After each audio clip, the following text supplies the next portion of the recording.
తెలంగాణలో కీలక పరిణామాలు చోటు చేసుకుంటున్నాయి. అసెంబ్లీ బడ్జెట్ సమావేశాలు కొనసాగుతున్న వేళ ముఖ్యమంత్రి రేవంత్ అనూహ్య నిర్ణయం తీసుకున్నారు. ఈ సందర్భంగా 2 చారిత్రాత్మక బిల్లులకు అసెంబ్లీ వేదికగా నిలవనుంది.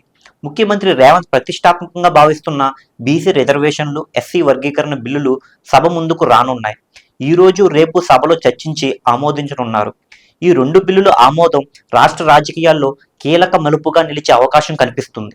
ముఖ్యమంత్రి రేవంత్ ప్రతిష్టాత్మకంగా భావిస్తున్న 2 బిల్లులను నేడు అసెంబ్లీలో ప్రభుత్వం ప్రవేశపెట్టనుంది. బీసీలకు విద్య, ఉద్యోగాలు, రాజకీయాల్లో రిజర్వేషన్లను 42% పెంచడంతో పాటుగా సుప్రీంకోర్టు తీర్పునకు లోబడి ఎస్సీల వర్గీకరణకు చట్టబద్ధత అంశాలను కల్పించేలా రూపకల్పన చేసిన బిల్లులు సభ ముందుకు తెస్తుంది. ఈ 2 బిల్లులకు ఇప్పటికే తెలంగాణ మంత్రివర్గం ఆమోదం తెలపడంతో బిల్లులను శాసనసభలో ప్రవేశపెట్టనున్నారు.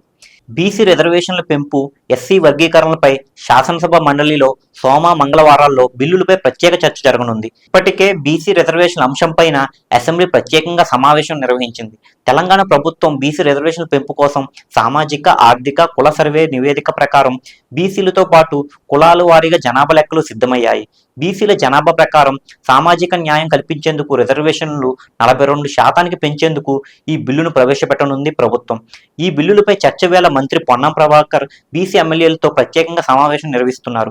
ఇదే టైంలో ఎస్సీ వర్గీకరణ పైన సుప్రీం తీర్పుతో తెలంగాణలో అమలు చేస్తామని సీఎం హామీ ఇచ్చారు.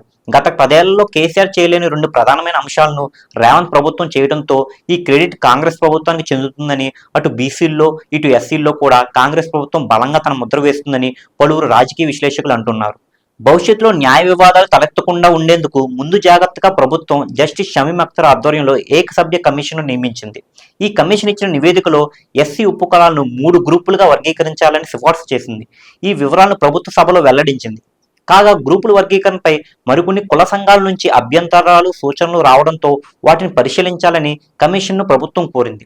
వాటిని పరిశీలించిన షమీమ్ అఖ్తర్ కమిషన్ తాజాగా ప్రభుత్వానికి సమర్పించిన నివేదిక మేరకు బిల్లు సిద్ధమైంది. దీంతో ఈ 2 రోజుల అసెంబ్లీలో ఈ బిల్లులపై చర్చ కీలకంగా మారనుంది.